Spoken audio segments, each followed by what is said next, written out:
ایک حدیث پاک میں فرمایا کہ جو لیفٹ سائڈ والا فرشتہ ہے وہ رائٹ سائڈ والے فرشتے کا ماتحت ہے. رائٹ سائڈ والا نیکی لکھتا ہے، لیفٹ سائڈ والا گناہ لکھتا ہے.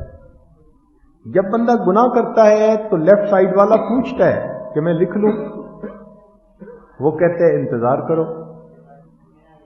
6 گھنٹے تک وہ فرشتہ انتظار کرتا ہے کہ اگر اس دوران یہ ریپینٹ کرتا ہے، نادم ہوتا ہے، شرمندہ ہوتا ہے تو اس کے گناہ کو لکھنے کا موقع ہی نہ آئے.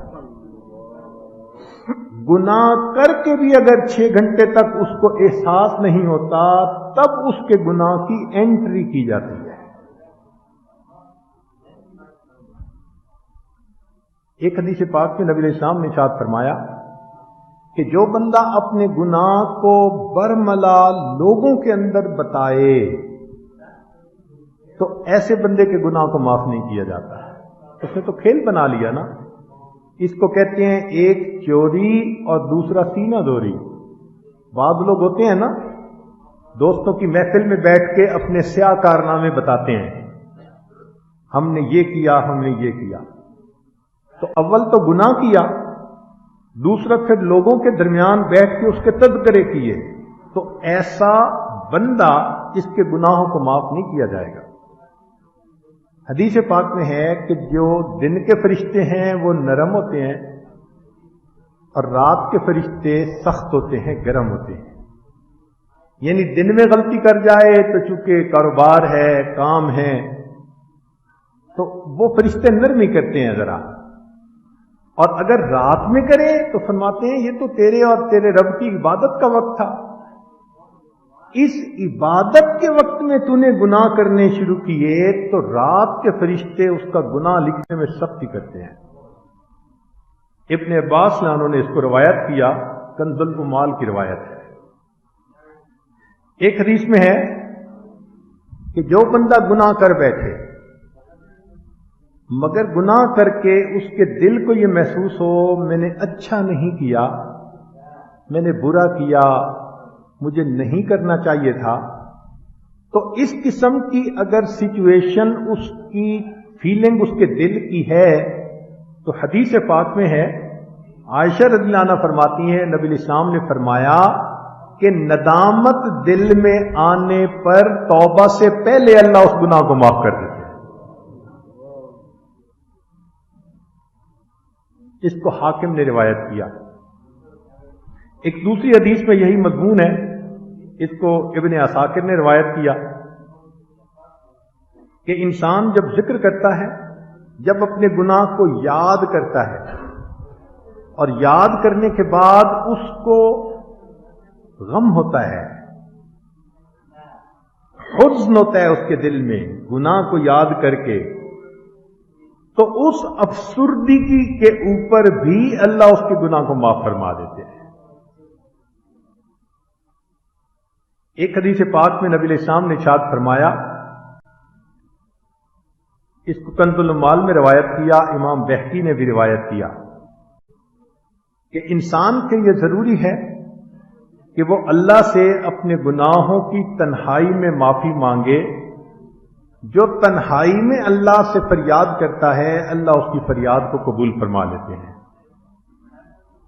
ایک حدیث پاک جس کو حکیم ترمذی نے روایت کیا اپنی کتاب میں، انس رضی اللہ تعالیٰ عنہ فرماتے ہیں کہ نبی علیہ السلام نے ارشاد فرمایا کہ جو بندہ مجھ سے معافی مانگتا رہتا ہے میں اس بندے کے گناہوں کو معاف کرتا رہتا ہوں.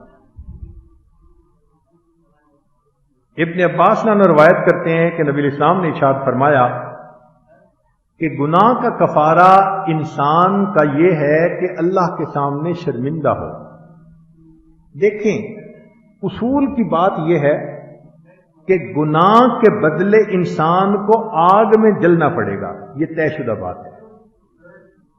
گناہ کے بدلے دیکھیں نا، جو بادشاہ کے حکم کو توڑے تو سزا تو ملتی ہے، تو گناہ پہ سزا تو ملنی ہے، آگ میں جلنا ہے.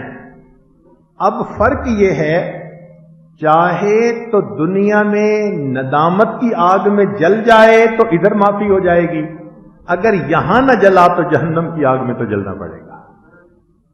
اب دونوں میں سے جو آسان راستہ ہے وہ اختیار کرنا چاہیے۔ حدیث پاک میں ہے، ابو ہریرہ رضی اللہ عنہ نے روایت کیا کہ جس بندے کے دل میں اللہ کا خوف آ جائے اور اس خوف کی وجہ سے اس کے رونگٹے کھڑے ہو جائیں تو اللہ اس کیفیت کے آنے پر اس کے گناہوں کو معاف کر دیتا ہے کہ میری عظمت کی وجہ سے میرے بندے کے رونگٹے کھڑے ہو گئے۔ ایک حدیث پاک میں نبی علیہ السلام نے ارشاد فرمایا، ابو ہریرہ نے اس کی روایت کیا، حاکم کی روایت ہے کہ بعض لوگ قیامت کے دن اپنے نامہ اعمال کو دیکھیں گے تو تمنا کریں گے ہم نے زیادہ گناہ کیے ہوتے۔ عجیب بات ہے نا؟ کیوں؟ ہوا یہ ہوگا کہ انہوں نے دنیا میں گناہ کیے ہوں گے، پھر بہت نادم شرمندہ ہو کر روئے ہوں گے، اللہ نے ان کے گناہوں کو ان کی نیکیوں میں تبدیل کر دیا ہوگا، تو وہ جب نامہ اعمال میں دیکھیں گے تو تمنا کریں گے اور گناہ کیے ہوتے۔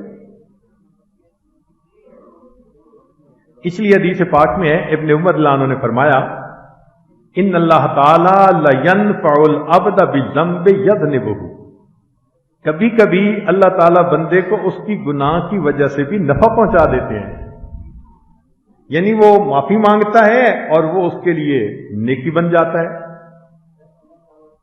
اور نبی علیہ السلام نے ارشاد فرمایا، ابن مبارک نے روایت کیا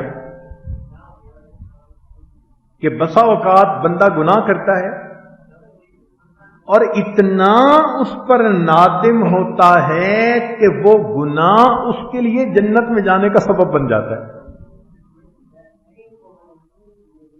اس لیے ہمیں اللہ رب العزت کی رحمت سے کبھی بھی نا امید نہیں ہونا چاہیے۔